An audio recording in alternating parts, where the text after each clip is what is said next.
So there I was, standing on the front porch of our own home, watching a screaming woman holding a phone up to my dad's face, shouting, "He's hacking the network. He locked me out." And my dad calmly sips his coffee and replies, "Ma'am, I am the sheriff." Karen called 911 on the county sheriff for changing his own Wi-Fi password. You'd think it ends there. But oh no. That was just the opening act. And no, this isn't a movie. This is what happens when a Karen-backed fake HOA plays militia in the wrong neighborhood.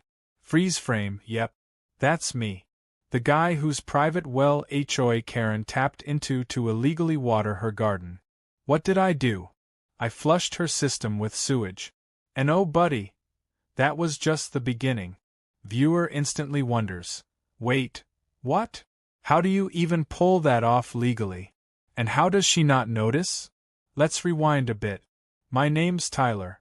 I'm 23, fresh out of college, and moved back to my quiet hometown to help my dad transition into retirement. He used to be the county sheriff. 40 years on the force, never lost a case, local legend type. Everyone either respects him or fears him. Usually both.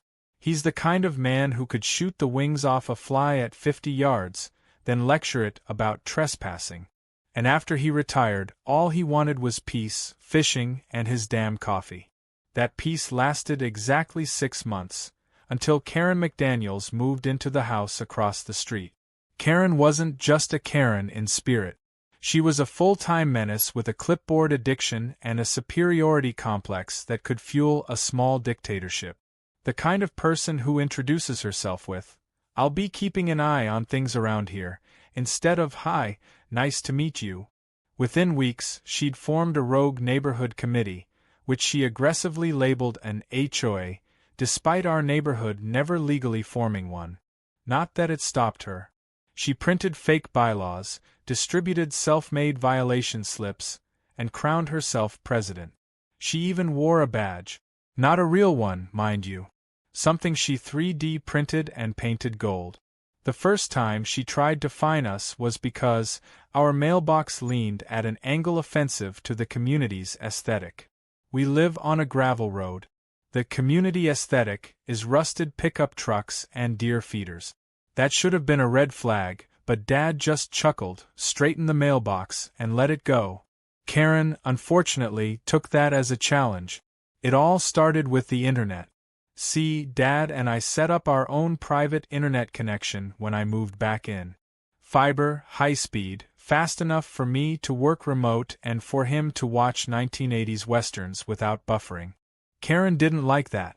She decided all residents should use the community internet she was installing, a sketchy open Wi-Fi network routed through her garage.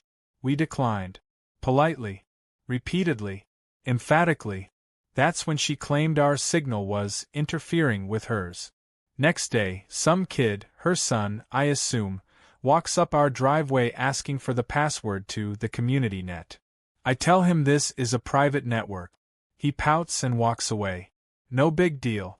Until an hour later, Karen stomps across the road like she owns the place and demands we hand over the password. For emergency neighborhood access. Dad just blinked at her and said, "Ma'am, you don't even live in our house." Which, somehow, she interpreted as a declaration of war. By the next morning, we changed our Wi-Fi password. Mostly because Dad found it funny. He renamed it to Karen Stayout. And that's when she lost her ever-loving mind. Fast forward to the porch scene. Karen screaming about network hacking, waving her phone like it's evidence in a courtroom, and Dad standing there in slippers with a mug that says, "World's okayest sheriff." She was red-faced, fuming, and genuinely believed she had a case. Her exact words were, "He's cyber-attacking my router." Which would have made sense if he was anywhere near her router. Or if we weren't using our own. Or if she had the slightest idea how routers actually worked. Anyway, she calls 911. I kid you not. She dials emergency services and says, "There's a man tampering with critical infrastructure." The dispatcher probably heard the birds chirping in the background and realized this wasn't exactly DEFCON 1, but still sent a unit because, well, protocol. When the car pulled up, I recognized the deputy right away. Jake, one of Dad's old trainees. He steps out, takes one look at the situation, Karen shrieking, Dad sipping coffee, and just starts laughing. Full-on belly laugh. Karen tries to hand him her phone like she's presenting evidence at a Senate hearing. Jake goes, "Ma'am, you realize who that is, right?"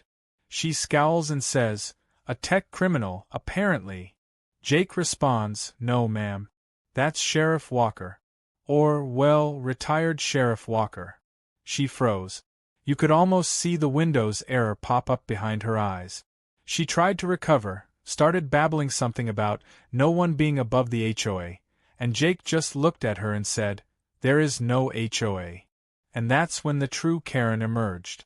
She turned on Jake, accused him of protecting a rogue agent, and insisted they both be brought in for questioning. Jake actually leaned on the cruiser and said, "Should I cuff myself, or you want to do the honors?" I thought that'd be the end. That she'd slink off in embarrassment, maybe bake an apology casserole or something. Nope. Karen wasn't defeated. She was evolving. Over the next few days, she launched a full-scale campaign of petty nonsense. Fake citations left on our door. Notes about excessive porch light usage. A handwritten notice claiming our Wi-Fi was violating neighborhood bandwidth equity. What does that even mean? But here's where it took a turn I didn't see coming. One morning, I noticed our well pump running longer than usual. That's odd, our usage hadn't changed. I do a little digging, literally, and find a brand new garden hose connected to a backflow tap near the fence line. Traced it straight across the road. To Karen's yard. The woman had tapped into our private well to water her precious petunias. Without asking. Without permission. And if that wasn't enough, she buried the hose under wood chips to hide it. I could have confronted her. Could have yelled. But remember, I live with a former sheriff. We believe in letting the punishment fit the pettiness. So I called in a plumber buddy. Had him rig a tank of non-toxic but incredibly foul-smelling gray water to our auxiliary line. Next time Karen turned on her stolen hose, she got a faceful of what she probably assumed was raw sewage. In reality, it was harmless, but the stench was legendary. She screamed loud enough to wake up the raccoons 3 streets over. That night, the hose mysteriously disappeared. I thought that would finally scare her off. But if there's one thing about Karen you need to understand, it's that she doesn't know when to quit. No, the next morning we found something new on our porch. A letter, handwritten, of course, with one chilling sentence underlined 3 times. "You brought this on yourselves." That's when Dad looked at me, took a slow sip of his coffee and said, "Guess it's time we remind her what law and order really looks like." And just like that, it wasn't just a petty neighbor spat anymore. It was war. I honestly didn't think things could escalate past sewage sabotage, but I underestimated one critical detail. Karen didn't just thrive on drama, she needed it. It was the oxygen in her veins. And after the hose incident, she came back with the fury of 1,000 Pinterest boards gone rogue. The next few weeks were like living inside a suburban-themed psychological thriller. And the antagonist? A clipboard-wielding, HLA cosplay queen who had nothing better to do than try and bring down the house of a retired lawman and his sarcastic, overly caffeinated son. It started small. A passive-aggressive sticky note on our mailbox about grass encroaching on the communal road edge. Keep in mind, the so-called communal road was a crumbling gravel stretch that hadn't seen county maintenance since Y2K. Then came the printed notice of violation, taped to our door, complete with fake HOA letterhead, accusing us of non-compliance with approved landscaping standards. What landscaping standards? We live on an acre surrounded by pine trees. Our landscaping is nature itself. Dad just raised an eyebrow, peeled the notice off the door, and calmly added it to a growing folder he'd started titled Karen's Greatest Hits. He didn't say much, but I could tell he was starting to get annoyed. Not furious, not reactive. Just that low, simmering kind of annoyed where you know he's preparing something. I, on the other hand, was running out of patience a lot faster. Especially when the citations turned from ridiculous to completely made up. One morning, I step out to grab the paper and find a bright orange tag zip-tied to our fence. It says, "Aggressive Dog Alert." I blinked. Our dog, Moose, is a 14-year-old lab who can't even hear his own name unless you shout it 3 times. Aggressive? This is the same dog who once got scared by a butterfly and ran face-first into a tree. Karen apparently saw him barking at a squirrel and decided we were harboring a dangerous animal. I wish I were making that up. But it got better. A few days later, she accused us of installing an unauthorized private network tower on the property. The so-called tower? A wind chime my aunt gave us for Christmas. A wind chime. She claimed it was interfering with her new security cameras. The same cameras she'd installed facing not her property, but ours, including one that had a direct line of sight into our backyard and, more importantly, our windows. That was the final straw for me. I walked straight across the road, rang her doorbell, and when she opened it with that ever-present smug look, I said, "Unless your next violation notice includes a line about being arrested for voyeurism, I'd suggest you turn those cameras around." She slammed the door in my face. I walked back grinning. I didn't know at the time that she'd already gone nuclear in another direction. See, while we were busy dealing with fake violations and weaponized garden gnomes, we found 3 lined up at the edge of our lawn like sentries. Karen had been stacking the fake HOA board, recruiting other bored, drama-starved neighbors who wanted a little taste of power. She dubbed them community compliance officers, handed out laminated badges, and started holding meetings. At the clubhouse, which, again, wasn't a real clubhouse, it was an abandoned toolshed she repainted white and slapped a sign on. HOA Command Center. That's when the real trouble started. Suddenly, emergency board meetings were being held weekly. New rules were being passed. No private internet service providers allowed within community limits. All homes must display approved HOA colors. Unauthorized fences to be removed by April. We didn't have a fence, by the way. She was just future-proofing her insanity. Dad played it cool. Too cool. While I was fuming over the ridiculousness of it all, he was gathering data. Copies of every fake violation. Photos of her flyers. Recordings of her meetings. He had it all logged, labeled, and organized. I asked him once, "You planning on building a case or writing a book?" He just gave me that slow, knowing nod. Both. But Karen wasn't content with pretending to be a government. No, she wanted control. She wanted obedience. And when she couldn't get that, she tried fear. One evening, a letter showed up in our mailbox.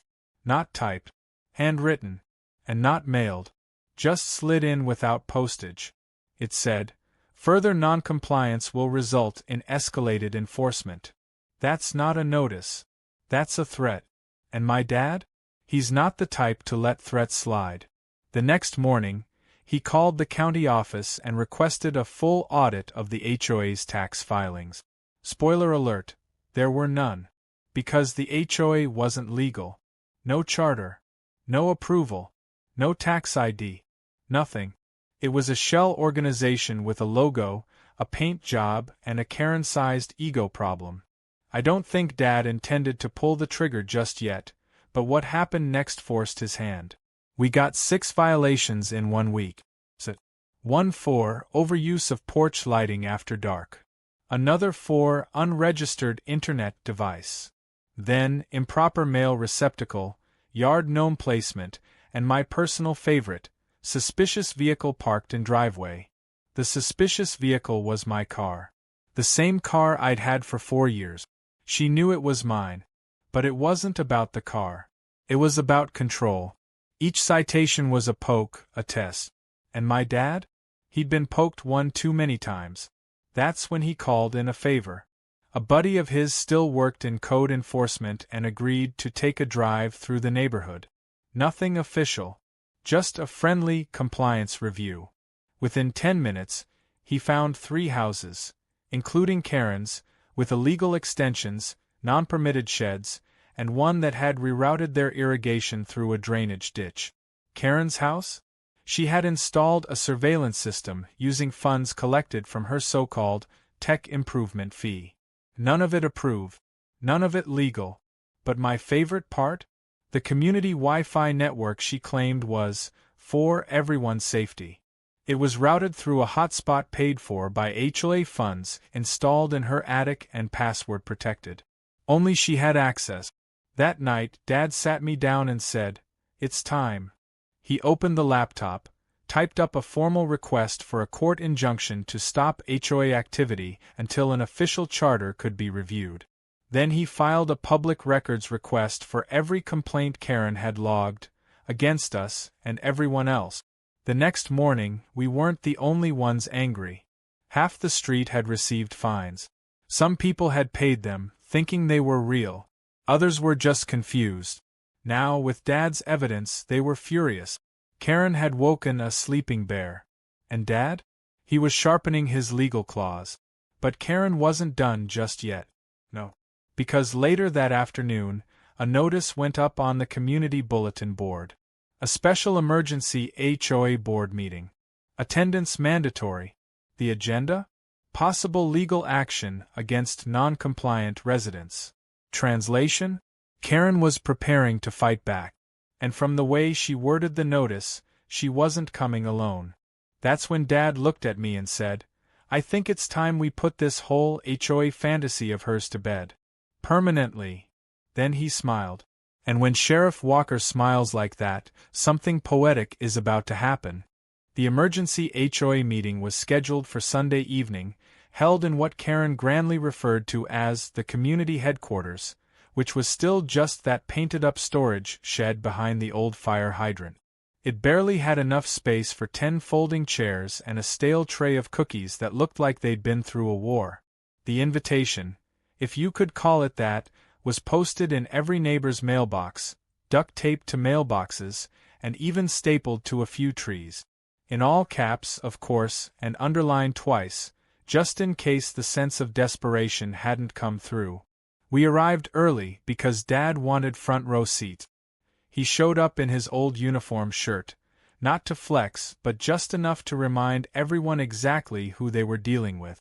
He paired it with jeans and that same coffee mug he seemed to take everywhere now, the one that said "retired but still watching."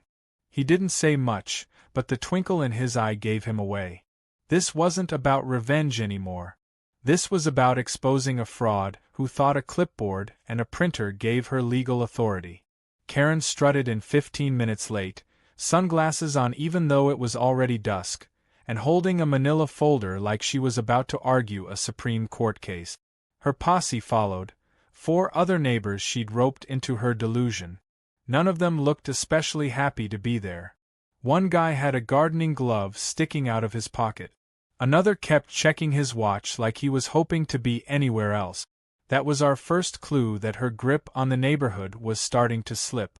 She cleared her throat dramatically and began the meeting by stating that certain residents had become problematic and were failing to respect the community covenant. That was her new word of the month, covenant. She must have seen it in a legal drama or some HOA pamphlet because she said it like it had divine authority. She motioned toward us without saying our names, but it was obvious who she meant. Dad raised his mug slightly, as if to say, "Yes, hi, the problematic one is here." Then came her presentation. She flipped open her folder and began reading a list of alleged offenses. Unauthorized Wi-Fi installation. Hostile signage. Aggressive water usage. Dad leaned over and whispered, "That's code for the hose incident." I nearly laughed out loud. She went on about how the community rules had been violated and that enforcement was now necessary. She didn't specify what enforcement meant, but the way she said it made it sound like she'd hired mercenaries. She even tried to pass a vote to issue formal fines and mandatory compliance inspections for all homes. That's when Dad stood up. He didn't raise his voice. He didn't need to. He just pulled out a single sheet of paper and held it up. "This," he said, is the result of a formal county investigation into this so-called HOA. He let the silence hang in the air. Karen's face tightened, like she'd bitten into a lemon. Turns out, he continued, there is no legally registered homeowners association in this neighborhood. No charter. No bylaws. No elected board. What we have here is an elaborate game of pretend, with real money involved. That got everyone's attention. He listed off every violation she had written, and how each one had no legal standing. He referenced the emails, the fake invoices, the tech improvement fees. Then he pulled out the kicker, a financial report showing that Karen had collected over $2,000 in community fees over the past 6 months. And not a single receipt. No accounting. No transparency. Just a slush fund used to buy cameras, print flyers, and install her creepy little shed office. Karen sputtered something about emergency powers granted by community consensus, which sounded like something a dictator says right before they get exiled. One of the neighbors, a soft-spoken older man who hadn't said a word up to that point, suddenly spoke up and said, "I gave you $50 for sidewalk repair. Where'd that go?" Another woman followed with, "Yeah, I paid for neighborhood watch vests. Haven't seen a single vest." The tension was building, and not in Karen's favor. Karen tried to redirect. She brought up the dog again. The internet. Even accused us of cyberstalking her, which was rich, considering she had more cameras than a casino. But every word out of her mouth just dug the hole deeper. Dad never once raised his voice. He just kept presenting evidence. Calm, steady, surgical. When he finally sat back down, the room was dead silent except for the hum of the faulty air conditioning unit in the corner. That's when Tyler, me, decided to twist the knife just a little. I stood up and said, "By the way, did you all know Karen installed the community Wi-Fi router in her attic and put a password on it only she knows? That's where your tech fees went." Murmurs spread like wildfire. Someone gasped. Karen tried to interrupt, but I held up a flash drive. I've got video of her saying it herself. Also, for those wondering, yes, she tapped into my dad's well without permission to water her flowers. I rerouted it to a sewage tank. It's all in the folder. Karen completely lost it. She shouted that we were staging a coup. Accused Dad of intimidation. Said she would call the state police. Dad just looked at her and said, "Tell them to bring the handcuffs. They'll probably need them, for you." And that was it. The neighbors turned. One by one, they demanded an end to the fake HOA. Someone actually shouted, "We want our money back." Karen tried to regain control, but it was like trying to put toothpaste back in the tube. She backed out of the shed like it was on fire, muttering something about lawyers and defamation. The next morning, a for sale sign appeared in her yard. But it wasn't over. Not quite. Because while Karen was busy packing her garden gnomes and shredding fake bylaws, something interesting happened. A neighbor, Mrs. Patel, retired librarian, sharp as a tack, approached Dad and quietly asked, "So what do we do now? With the HOA nonsense gone, is there going to be any kind of actual leadership around here?" Dad smiled and said, "I'm retired, remember?" She nodded. "That's why you're perfect for it." Karen may have lost the battle, but the war for peace and sanity in the neighborhood wasn't finished. Not yet. Because just when we thought the chaos had peaked, something unexpected arrived in our mailbox. An envelope. No return address. Inside, a copy of a signed petition with over a dozen names. A formal request to form a real HOA. And guess who they wanted to lead it? Dad didn't say anything right away. Just stared at the paper, then looked out the window toward the shed Karen had left behind. I could practically see the wheels turning in his head. He didn't want the power. He didn't need it. But there was something tempting about turning the mess Karen left behind into something that actually worked. Something transparent, fair, civilized. But of course, nothing in this neighborhood stays peaceful for long.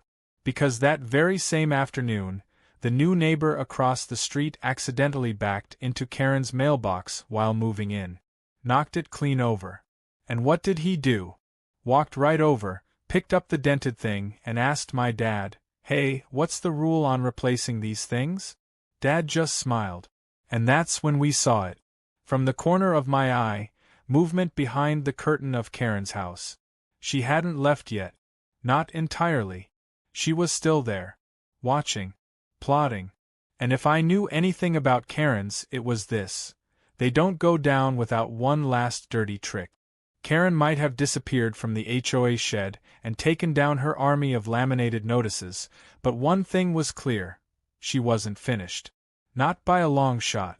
We thought she was packing up to move. Boxes by the garage, one of those rental dumpsters in her driveway, curtains half drawn. But there were signs, little ones, that told us something was off. For starters, the house hadn't been listed anywhere online. Not on the local realtor pages. Not on Zillow. Nowhere.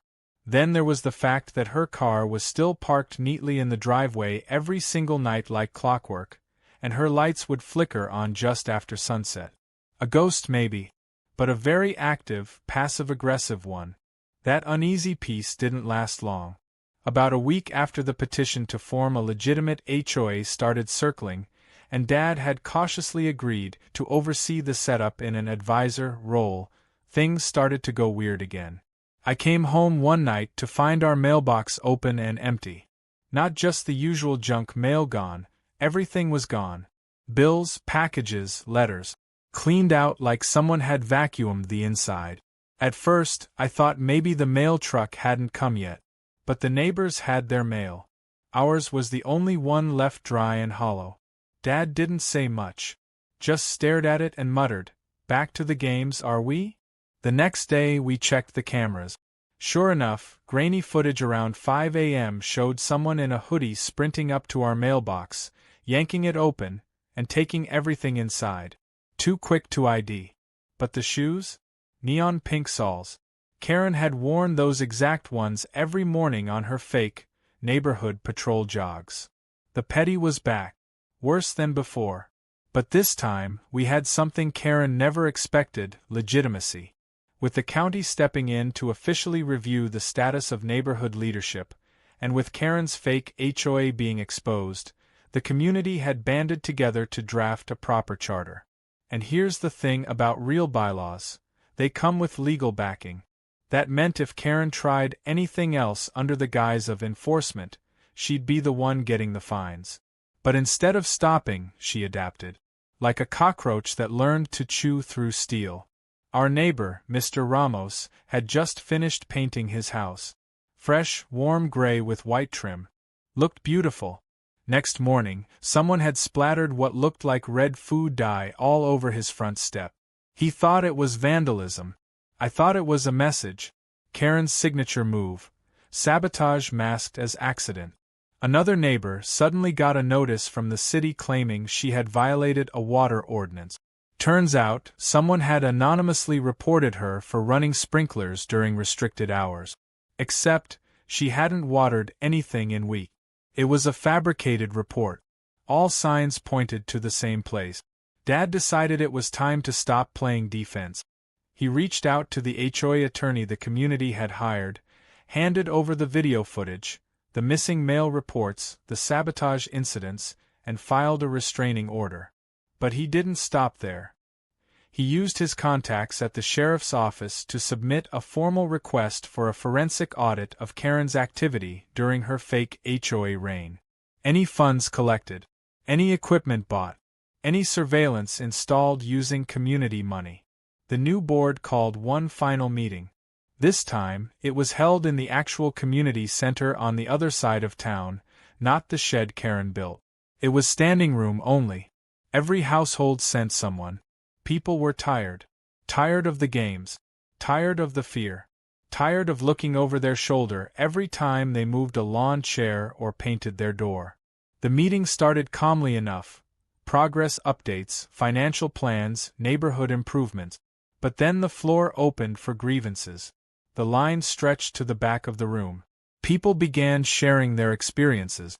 A woman recounted how Karen fined her for planting daisies outside the approved flower zone.